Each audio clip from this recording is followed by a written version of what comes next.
চাঁপাইনবাবগঞ্জের ভারতীয় সীমান্তবর্তী এলাকার খবরটা নিতে চায় সহকর্মী একেএস রোকন, যুক্ত হচ্ছেন সেখান থেকে।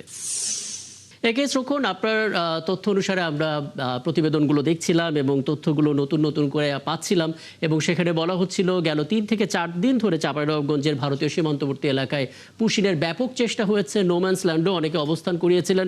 ঠিক এই মুহূর্তের আপডেটটা জানাবেন, নতুন করে কোনো চেষ্টা হয়েছে কিনা? নোম্যান্স ল্যান্ডে যারা আছেন তারা কি পরিস্থিতিতে আছেন? বিজিবি এবং বিএসএফ দুই পক্ষের অবস্থানটা আসলে কি? চাঁপাইনবাবগঞ্জ আপনি জানেন যে সীমান্তবর্তী একটি এলাকা, বিশেষ করে শিবগঞ্জ এবং গমস্তাপুর এই দুই উপজেলায় কিন্তু পুশিনের একটা সম্ভাবনা রয়েছে, যার কারণে কিন্তু এই দুইটি সীমান্তে বিজিবির কঠোর নজরদারি আমরা লক্ষ্য করেছি। আমি যদি আপনাকে একটু দেখানোর চেষ্টা করি যে পিছনের যে জায়গাটি আপনারা দেখছেন যে এখানেই মূলত তার পিছনে সীমান্ত, এবং এখান থেকেই মূলত পুশিনগুলা তারা ঝোপঝাড়ের মধ্যে দিয়ে করার চেষ্টা করে, এবং ওই পারে কাঁটাতারের বেড়া।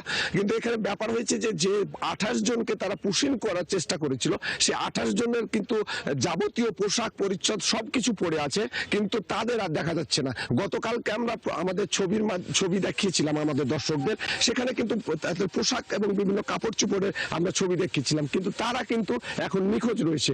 তবে বিজিবির পক্ষ থেকে দাবি করা হয়েছে যে তাদের প্রতিরোধের কারণে তাদেরকে সরিয়ে নিতে বাধ্য হয়েছে বিএসএফ। তবে স্থানীয় 2-3টি সূত্র আমাকে জানিয়েছে যে যারা 28 জন সেখানে অবস্থান করছিল তাদের কিছু স্যান্ডেল, জামা কাপড় এবং অন্যান্য কাপড় চোপড় প্রায় বাংলাদেশের অভ্যন্তরে 1 কিলোমিটার দূরে পর্যন্ত পাওয়া গেছে, যার কারণে ধারণা করা হচ্ছে যে তারা হয়তো এদিক ওদিক ছড়িয়ে যেতে পারে।